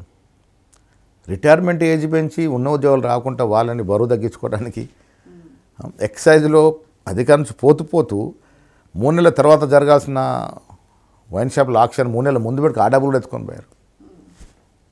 పోయారు ప్రభుత్వాన్ని వాడుకున్నారు. సో అది లెక్క కాదు. ఇప్పుడు ప్రభుత్వ పరంగా ప్రజలు కూడా తెలివైన వాళ్ళు వేరు చేసుకుంటారు. పోయిన టీఆర్ఎస్ హయాంలో మాకు జరిగిన లబ్ధి ఏంటి? మరి మీరు ఇన్ని అవినీతి ఆరోపణలు చేశారు కదా వాళ్ళ మీద, ఒక్కటి కూడా చర్యలు లేవేంటి? ఇది ప్రజాస్వామిక ప్రభుత్వము. పాత రాజరికంలాగా రాగానే కేటీఆర్ అడిషన్ లోపటే అంటే అయ్యారు కదా. దానికి ప్రొసీజర్ ఉంటుంది, లీగల్ ఇన్వాల్వ్మెంట్ ఉంటుంది. ఎంక్వైరీ కమిషన్ వేసాం నిష్ణాతులతో. ఎస్, కాళేశ్వరంలో తప్పిదం జరిగింది, అవినీతి జరిగింది, మిస్ మేనేజ్మెంట్ జరిగిందని చెప్పారు. చెప్పిన తర్వాత ఆ కేసును మేము సిబిఐకి ఎందుకు ఇచ్చాం? స్టేట్ గవర్నమెంట్ అరెస్ట్ చేయవచ్చు. ఏమంటారు అప్పుడు? ఇది కక్ష సాధింపు చర్య, వాళ్ళ చేతిలో అధికారం ఉంది కాబట్టి మా మీద కక్ష తీసుకుంటాం అంటారు. అందుకే మేము సిబిఐ అంటే ఉన్నది కదా, సిబిఐకి అప్పచెప్పాము. ఎవరు తీసుకోవాలి? అంతకుముందు కిషన్ రెడ్డి గారు పదే మీరు మాకు అప్పచెప్పండి, నెలలో కూడా చర్యలు ఉంటాయి అన్నాడు. ఏమైంది మరి? కిషన్ రెడ్డి గారు ఇప్పుడు దాదాపు 9 నెలలు 10 నెలలు అయింది మేము సిబిఐ అసెంబ్లీలో తీర్మానం చేసి సిబిఐకి అప్పచెప్పాం, ఎంక్వైరీ చేసి. ఇంతవరకు చర్యలు లేవు. ఫార్ములా ఈ కార్ కేసులో ఆయన డైరెక్ట్గా దొరికిపోయాడు కేటీఆర్ గారు. ఒక ప్రభుత్వ ఖజానా నుంచి ప్రైవేట్ వ్యక్తులకి ట్రాన్స్ఫర్ అయింది డబ్బు వితౌట్ ఎనీ డ్యూ ప్రొసీజర్. తప్పే కదా. కోర్టు నుంచి వెసులుబాటు పొందారు. చర్యలు ఎక్కడ కూడా కాంప్రమైజ్ అని ఉండదు. సరే, బీజేపీ వాళ్ళు మాకు టీఆర్ఎస్తో లోపాయకర ఒప్పందం అంటారు, టీఆర్ఎస్ వాళ్ళు మాకు బీజేపీతో అంటారు. మాకేం అవసరం ఎవరితో ఒప్పందం ఉండాల్సిన అవసరం? మేము ప్రభుత్వంలో ఉన్నాం, ప్రజలు మా వెనకాల ఉన్నారు, మంచి సీట్లు ఇచ్చారు, 63 సీట్లు ఇచ్చారు. ఇవాళ హ్యాపీగా ఉన్నారు గ్రౌండ్ లెవెల్లో. మేము ఎవరితో పొత్తు పెట్టుకున్న అవసరం మాకేముంది? పొత్తు పెట్టుకోరు కానీ పార్టీ ఫిరాయింపులు మాత్రం ప్రోత్సహిస్తారు. డెఫినెట్ ఆనాడు పరిస్థితి. ఇప్పుడు 63 సీట్లు బదులు ప్రజలు నిజంగా ఒక 75 సీట్లు వచ్చింటే ఇబ్బంది లేకుండే. 63 సీట్లు అవగానే బీజేపీ ఏమన్నారు? ప్రభుత్వాన్ని కూలదోస్తాం. టీఆర్ఎస్ ఏమైంది? మేము మద్దతు ఇస్తాము. ఈ 10 మంది ఎమ్మెల్యేలు అరే మా మద్దతుతో మీరు వీళ్ళు కూలదోస్తున్నారు కదా, మేమే అటు వస్తామని ఇటు వచ్చేసారు. వచ్చి మాకు మద్దతుగా ఉన్నారు. అది కేసు సబ్ జ్యుడిషియల్ ఇప్పుడు కోర్టులో ఉంది. బట్ ప్రభుత్వ పరంగా వాళ్ళకు కూడా కార్యక్రమాలు అందుతూ ఉన్నాయి. ప్రభుత్వం ఇచ్చే సంక్షేమ ఫలాలు, అభివృద్ధి ఫలాలు తీసుకుంటూ ఉన్నారు. వాళ్ళు హ్యాపీగా ఉన్నారు, వాళ్ళ నియోజకవర్గాలు ప్రజలు హ్యాపీ ఉన్నారు. మీనాక్షి నటరాజన్కి పదవి రాకపోవడానికి కారణం ఏంటంటారు? మీ దగ్గర నుంచే ఎవరో అంటే ఎవరు లీక్ చేసేదానికన్నా ఎక్కువ అంటే ఓపెన్గా చెప్పారు కదా బీజేపీ. సరే, బీజేపీ వాళ్ళు రకరకాల రాళ్ళేస్తూ ఉంటారు. వాళ్ళు చేసిన తప్పిదాన్ని కప్పిపుచ్చుకోవడానికి వారు చేసిన ఘోరమైనటువంటి నేరం ఇది. ప్రజాస్వామ్యాన్ని తుంగలో తొక్కి అసలు కేసు లేదు, ఎఫ్ఐఆర్ లేదు. దురదృష్టం మీరు చూశారు, అక్కడ నామినేషన్ తిరస్కరణకు మరుసటి రోజు అసలు ఈ కేసు వ్యాలిడ్ కాదని చెప్పింది జడ్జు. అన్యాయంగా పాపం ఒక మహిళను చూడకుండా. నిజంగా మీనాక్షి నటరాజన్ గురించి ఒక మాట చెప్పుకోవాలి. ఈ రోజుల్లో గాంధీ మార్గాల్ని పాటించే ఏకైక మహిళ. హానెస్ట్ అంటే అసలు ఎక్కడ కూడా ఒక ఎంపీ అవినీతి మరకలేని లేడీ. కాంగ్రెస్ పార్టీ రాహుల్ గాంధీ ఎందుకు గౌరవిస్తారంటే ఆమె నిక్కచ్చిగా ఉంటుందని. ఆవిడ అడగలే, రాహుల్ గాంధీ గారు ఈమెను పార్లమెంట్ పంపాలని పాపం డిసైడ్ చేశారు. ఖర్గే గారు, రాహుల్ గాంధీ గారు ఎంత అన్యాయంగా సీట్ తీశారు. సరే, రాష్ట్రం నుంచి ఎవరున్నారు ఇప్పుడు? అది ఓపెన్ డొమైన్లో వచ్చింది. ఆ ఫలానా లేడీ అది చూసుకొని కంప్లైంట్ ఇచ్చిందా, బయటకి సోషల్ మీడియాలో పెట్టింది. దాన్ని ఎవరో ఒకరు బీజేపీ క్యారీ చేసి ఉంటారు. బట్ అది కేసే కాదు కదా. మేము కూడా అంత నిర్భయంగా ఎందుకున్నాము? నేను కూడా నామినేషన్ పోయాను, అడ్వకేట్ నడితే అసలు కేసు ఉంటుంది కదా, మనం మెన్షన్ చేయాలి. అక్కడ కాలం కూడా లేదు మెన్షన్ చేయాల్సింది ఆ పర్టికులర్ నోటీస్కి. ప్రైవేట్ కంప్లైంట్ నాకు కూడా చాలా నోటీసులు వస్తాయి. అంటే ఇది మరి కాన్స్పిరసీ కాదా? 100% కాన్స్పిరసీ. బీజేపీ ఎందుకంత దిగజారు చేస్తున్నారో నాకు అర్థం అవ్వట్లేదు. ప్రభుత్వం కాంగ్రెస్ కుట్ర చేసింది అనేది కదా. ఎందుకు కుట్ర? చాలా ప్రాజెక్ట్ ఎందుకు కుట్ర అంటే వాళ్ళు సోషల్ మీడియా చేశారు. ఆవిడకి రాజ్యసభ డిక్లేర్ నేను సంతోషపడ్డ దాంట్లో నేను రేవంత్ రెడ్డి గారు మాకు బలం కదా, ఇక్కడున్న ఇన్ఛార్జ్ ఎంపీ అవుతే వారికి రకరకాల పుకార్లు లేపి. సరే, ఎవరైనా గిట్టిన వారు ఉంటే పేపర్లైనా ఒప్పంది సంధించుంటాడు. బట్ ఏమున్నా చేయకూడని పని బీజేపీ చేసింది కదా, దాన్ని తప్పించుకోవడానికి మా మీద నిందలేస్తూ ఉంటారు. దేశవ్యాప్తంగా ఉన్న ఈ సర్ ప్రక్రియని రాహుల్ గాంధీ చాలా దీన్ని విమర్శించారు. దీనివల్ల కాంగ్రెస్ సపోర్టర్స్ ఓట్లన్నీ కూడా తొలగిస్తున్నారు. దానివల్లనే వెస్ట్ బెంగాల్లో కూడా బీజేపీ గవర్నమెంట్ ఫామ్ చేయగలిగింది అని చెప్పారు. ఇప్పుడు మరి కాంగ్రెస్ ప్రభుత్వ హయాంలో ఇక్కడ సర్ ప్రక్రియ స్టార్ట్ అయింది, జరుగుతుంది. అందుకే కదా మేము ఎందుకు అప్రమత్తంగా ఇప్పుడు 2 మాసాలుగా సర్ ప్రక్రియ మీద బూత్ స్థాయి నుంచి రాష్ట్ర స్థాయి వరకు నేనైతే నిరంతరంగా దాన్ని పర్యవేక్షిస్తూ ఉన్నాను. మీనాక్షి గారు, నేను, ముఖ్యమంత్రి గారు కూడా ఇప్పటివరకు దాదాపు 5-6 మీటింగ్లు అటెండ్ అయ్యారు దాని విషయంలో. అది జూమ్ కానీ ఫిజికల్ మీటింగ్ కానీ. ఎందుకు అంత జాగ్రత్త అంటే సార్ అనేది మొదటిసారి కాదు ఈ దేశంలో. సార్ ఎందుకు చేస్తారు? స్పెషల్ ఇంటెన్సివ్ రివిజన్ అనేది అర్హత కలిగిన ప్రతి ఓటును జోడించే కార్యక్రమం. అది లింగ్డో అని ఒక గొప్ప ఎలక్షన్ చీఫ్ కమిషనర్ ఉండేవారు, హానెస్ట్ నిజాయితీపరుడు. ఇలా ఎలక్షన్ కమిషన్ అంటేనే మనకి 2 పేర్లు గుర్తొస్తుంది, టిఎన్ శేషన్ ఒకరు, లింగ్డో ఒకరు. లింగ్డో గారు హైదరాబాద్లో సెటిల్ అయ్యారు, రాజేంద్రనగర్లో. వారు హయాంలో జరిగినప్పుడు అర్హత కలిగిన ప్రతి ఓటును జోడించే కార్యక్రమం. ఇవల్ల దానికి భిన్నంగా సార్ ఎట్లా జరుగుతుందంటే, ఇది మనకు రాదు రేపు ఓటు, సపోజ్ మీరున్నారు, మీ ఓటు బీజేపీకి రాదు అనుకున్నప్పుడు మీ ఓటును ఏదో ఒక రకంగా తొలగించే ప్రయత్నం చేస్తూ ఉన్నారు. ఎట్లా చేస్తూ ఉన్నారు? లాట్ ఆఫ్ టెక్నికాలిటీస్ దాంట్లో ఇన్పుట్ చేశారు. చిన్న చిన్న కారణాలు తొలగించవచ్చు. ఇప్పుడు నా పేరు బొమ్మ మహేష్ కుమార్ కూడా ఉంది, పోయినసారి బి మహేష్ కుమార్ కూడా ఉంది, బస్ కట్టేస్తారు దాన్ని. ఇంకా ఇది అది సేమ్ కాదని కోసేస్తారు. ఇప్పుడు వెస్ట్ బెంగాల్లో కూడా అదే జరిగింది. పాప మమతా బెనర్జీ ఓడిపోతుందని ఏ టీవీ ఛానల్ చెప్పలే, ఏ సర్వేలు చెప్పలే, కానీ ఓడిపోయింది. కారణం ఏంటి? 92 లక్షల ఓటు తీస్తారట. రోహింగ్యాల పేరు మీద, వాళ్ళ పేరు మీద వెళ్ళిపోయిందా, ఒరిజినల్ ఓటు తీస్తారు. మమతా బెనర్జీ గవర్నమెంట్లో ఉండి, ఆమె యంత్రాంగం ఉండి నానా గుగ్గోలు పెడితే కేవలం 31 లక్షల ఓట్లు తిరిగి రివిజన్ చేసి జోడించారు. 60 లక్షల ఓట్లు బయట ఉండిపోయినాయి. ఆవిడ ఓడిపోయింది 20 లక్షల ఓట్ల తేడాతో. సో క్లారిటీ ఉంది కదా ఇక్కడ. అవన్నీ మమతా సపోర్ట్ అంతే కదా. అలాంటి ఓట్లు తొలగించి తెలంగాణ, పంజాబ్లో కూడా ఆ రకంగా చేసి మేమేదో దొడ్డిదాన్ని రావాలనుకుంటున్నాం. తెలంగాణ ప్రజలు, నేను పదే విఘ్నులు, అంత ఈజీగా బీజేపీ వల్ల పడరు. ఇప్పుడు ప్రజలు కూడా అర్థమైంది. 12.5 ఏళ్ళుగా మీరు దేవుడి పేరు చెప్పి అట్లా అడుగుతూ ఉన్నారు. నాకు బొట్టు ఉంది, రోజు నేను కూడా పూజ చేసుకుంటాను. నేను చాలా సందర్భాలు అడిగాను, శ్రీరామచంద్రుడు ఏ పార్టీకి ఎట్లా సొంతం అవుతాడు, బీజేపీ పార్టీకి ఎట్లా సొంతం అవుతాడు? శ్రీరామచంద్రుడు యావత్ ప్రపంచంలో హిందువులకు ఆరాధ్యేయం, మీకు మాకు అందరికీ ఆరాధ్యేయం. ఒక పార్టీకి ఆయన ముడిపెట్టుకొని ఆయన పేరు ఓట్లు అడుగుతారు. మొదటిసారి అడిగారు, ఇప్పుడు 12.5 ఏళ్ళ తర్వాత మీరు ఏం చేశారు ఈ దేశానికి, ఏ సామాన్యుడికి ఏం వెలగబెట్టారు, ఏ రకమైన ఫలితం మీరు ఏ సామాన్యుడికి ఇచ్చారు, అది చెప్పి అడగాలి కదా ఓట్లు. అది అడగరు. నిన్నగా మొన్న తెలంగాణకి నవీన్ గారు వచ్చారు, బీజేపీ జాతీయ అధ్యక్షుడు. 2000 మంది లేరు ఆయన మీటింగ్లలో. ఆయన ఏం చెప్పాడు? ఆయన వచ్చినప్పుడు కనీసం తెలంగాణకి రావాల్సినటువంటి నిధులు, విధులు, పెండింగ్ ప్రాజెక్టులు, విభజన చట్టం ఉన్నటువంటి హామీలు, ట్రైబల్ యూనివర్సిటీ, కోచ్ ఫ్యాక్టరీ, కాళేశ్వరానికి జాతీయ హోదా, ఇలాంటివి మాట్లాడితే సబబుగా ఉండేది. ఒక బీజేపీ జాతీయ అధ్యక్షుడు, పార్టీకి సుప్రీం ఆయన ఇక్కడికి వచ్చి నెక్స్ట్ మేమే వస్తాం, ఏడికెళ్ళి వస్తారు ఆయన, పట్టుమని 2000 మంది నీ మీటింగ్కి వస్తలేరు, ఏడికెళ్ళి గెలుస్తారు, ఏడికెళ్ళి వస్తారు. 8 మంది అప్పుడేదో కొంత మత విద్వేషాలు రెచ్చగొట్టి గెలిచారు. నాకు తెలిసి ఈ 8 మంది ఎంపీలో 2 గెలిస్తే మా ఎక్కువ రేపు. అంత దయనీయంగా ఉంది గ్రౌండ్లో పరిస్థితి. ఇలా పైన సోషల్ మీడియా అది మేనేజ్ చేసుకొని ఏదో చేసుకుంటారు. అంటే లాస్ట్ టైం జిహెచ్ఎంసీ ఎలక్షన్స్లో వాళ్ళు హవా చూపించారు. ఉంటుంది హైదరాబాద్ లాంటి ప్రాంతంలో 3 కార్పొరేషన్ విద్వేషాలను రెచ్చగొట్టి చేసుకునే ప్రయత్నం చేస్తారు. కానీ ఈసారి నాకు తెలిసి మేము ఇస్తున్నటువంటి సంక్షేమము, మేము ఇస్తున్నటువంటి ఉచిత కరెంటు, మేము ఇస్తున్న ఫలాలు సామాన్యుడు అయితే సంతోషంగా ఉన్నాడు. దానివల్ల మేము 100% జిహెచ్ఎంసీలో కూడా బాగా వేస్తాం ఈసారి. క్యాబినెట్ విస్తరణ ఎప్పుడు ఉండొచ్చు సార్? ఇది ముఖ్యమంత్రి గారు నిర్ణయం తీసుకోవాలి. క్యాబినెట్ అనేది ప్యూర్లీ ముఖ్యమంత్రి గారి యొక్క పర్యవేక్షణ ఉంటుంది. ముఖ్యమంత్రి గారు ఎప్పుడు కావాలంటే అప్పుడు హైకమాండ్ ఇంకా విద్యాశాఖ ఆయన దగ్గరే ఉంది, అవును ఉన్నాయి, ఆయన ఇంకా 2 ఖాళీలు ఉన్నాయి, ఇప్పుడు భర్తీ చేసుకోవాలన్నది ముఖ్యమంత్రి గారు నిర్ణయం తీసుకోవాలి. పీసీసీ అధ్యక్షుడుగా నన్ను సలహాలు సూచనలు అడిగితే ఇస్తాము, బట్ అల్టిమేట్గా నిర్ణయం తీసుకోవాల్సింది ముఖ్యమంత్రి గారు, హైకమాండ్ కలిసి తీసుకోవాలి. ఈసారి క్యాబినెట్ ఎక్స్పాన్షన్లో మహేష్ కుమార్ గౌడ్ పేరు ఉంటుంది. నేను మొదట్లో చెప్పాను, చాలామందికి పీసీసీ అధ్యక్ష పదవి యొక్క విలువ తెలియదు, తెలియని వాళ్ళు ఉంటారు. పీసీసీ ప్రెసిడెంట్ అంటే పార్టీ సూపర్. నేను యాక్చువల్లీ ముందు నుంచి కూడా పార్టీ ఆర్గనైజేషన్, పార్టీ అంటే ప్రేమ. నేను ప్రమాణ స్వీకారం చేసిన చెప్పాను, గాంధీ భవన్లో ప్రతి అణువు నాకు అటాచ్మెంట్ అని. నేను హైదరాబాద్లో ఉంటే గాంధీ భవన్కి పోని రోజు ఉండదు, చాలా రేర్గా మిస్ అవుతాను. మంత్రి పదవి అనేది సరే ఒక్కొక్క శాఖకి హెడ్గా కొంత ఎస్కాట్లు పైలట్ పెరుగుతాయి, అంత తప్పేముంటుంది. పార్టీ చీఫ్ అనేది చాలా ఇంపార్టెంట్. నేను చాలామంది ఢిల్లీలో మాట్లాడినప్పుడు చెప్పాను, నేను చాలా కంఫర్టబుల్గా ఉన్నాను పార్టీ ప్రెసిడెంట్ కానీ. సో నెక్స్ట్ టైం అధికారంలోకి రావడానికి కాంగ్రెస్ పార్టీకి ఉన్న మెయిన్ కాన్ఫిడెన్స్ ఏంటి? ఫలాలు, ప్రభుత్వ పరంగా పేదవాడికి అందుతున్నటువంటి ఫలాలు. పేదవాడికి ఏం కావాలా? ఏ పార్టీ నా జీవన పరిమాణాన్ని పెంచింది, నా కుటుంబానికి మేలు అదే ఆలోచుకుంటాడు కదా.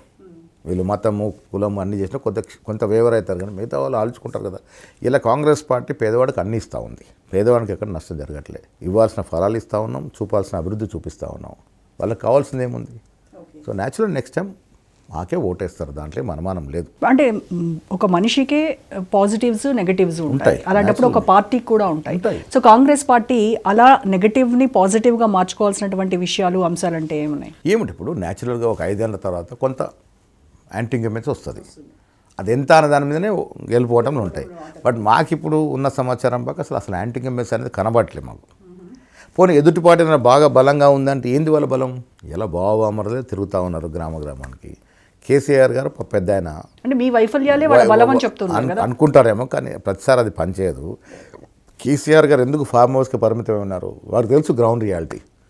ఇంకేం చేసినా ఈ పార్టీ లేవదు అనే విషయం చెప్తున్నారు. అది కాదు కదా, ప్రతిపక్ష నాయకుడు అంటే మీకు ఒక హోదా ఇచ్చి 39 సీట్లు ఇచ్చారు ఆనాడు కూడా. మీరు ఫామ్ హౌస్కి పరిమితం అయిపోయినారు. బట్ ఫామ్ హౌస్ పరిమితం వల్ల ఏమైంది? పార్లమెంట్లో ఒక్క సీట్ రాలే కదా. ఎందుకు రాలే? వీళ్ళు లోపాయికారిగా ఓటంతా కూడా బీజేపీకి ట్రాన్స్ఫర్ చేశారు. అక్కడ వాళ్ళు తప్పిదం చేసి కథం అయిపోయారు. ఇంకా ప్రజలు వారిని నమ్మే పరిస్థితి ఉండదు. ఎందుకంటే బీఆర్ఎస్ హయాంలో 10 ఏళ్ళలో జరిగినటువంటి రకరకాల విధ్వంసకరణ పాలన ప్రజల మధ్యలో ఇంకా ఉంది. ఇసుక మాఫియా, ల్యాండ్ మాఫియా, ఇసుక లారీలతో తొక్కించినట్టు సందర్భాలు అన్నీ కూడా ప్రజల మధ్యలో ఇంకేం మర్చిపోలే. చాలామంది అంటారు ఓటరు జ్ఞాపకశక్తి చాలా తక్కువ, మర్చిపోతాయి. అన్నీ మెదులుతూ ఉన్నాయి. కంపారిజన్ ఉంటుంది కదా, న్యాచురల్గా కంపారిజన్ ఉంటుంది. అంటే ఆంధ్రప్రదేశ్ విభజన అప్పుడు కూడా ఆ విభజన హామీలు ఇంకా పెండింగ్లోనే ఉన్నాయి కొన్ని. సో అవన్నీ తీర్చడానికి బదులుగా అసలు తెలంగాణకి సీఎం రేవంత్ రెడ్డి కాదు చంద్రబాబే అనేటువంటి విమర్శలు కూడా వస్తూ ఉన్నాయి. అంటే శిష్యుడిగా గురుదక్షిణ చెల్లించుకుంటా ఉన్నారు, అందుకోసమే నీళ్లు కావచ్చు ఇవన్నీ కూడా ఆంధ్రాకి తరలిస్తూ ఉన్నారు అనేది. కేసీఆర్ నేను గౌరవంగా మాట్లాడాను పెద్ద ఆయన అని. ఎందుకంటాము? పెద్ద ఆయన కూడా ఉద్యమంలో ముందు నడిపించినారు. ప్రభుత్వం వచ్చినాక ఫెయిల్ అయ్యొచ్చు.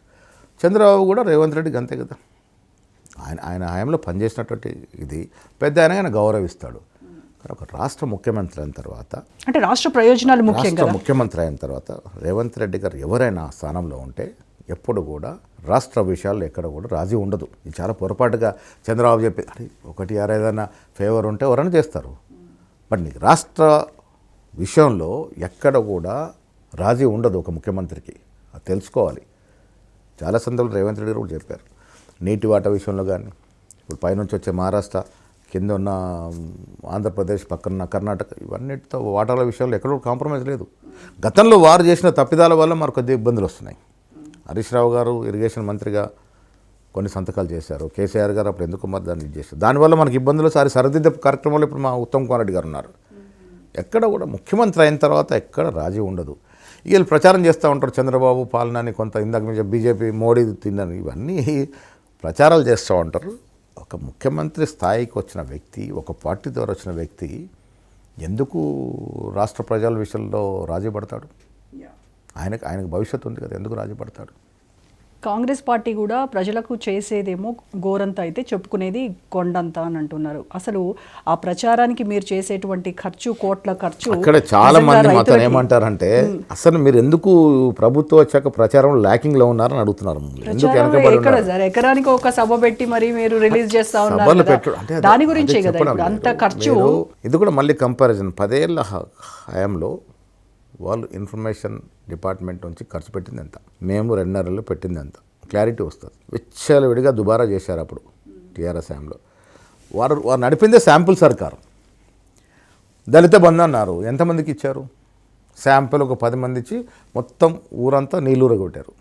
ప్రతి దళితుడికి నాకు వస్తుంది, ఎంతమందికి ఇచ్చారు లెక్కలు తీయండి. ప్రతి ఎన్నికల ముందు ఒక స్టంట్ చేసేది. బీసీ బంద్ అన్నారు, ఎంతమందికి అసలు టేకాఫే కాలే.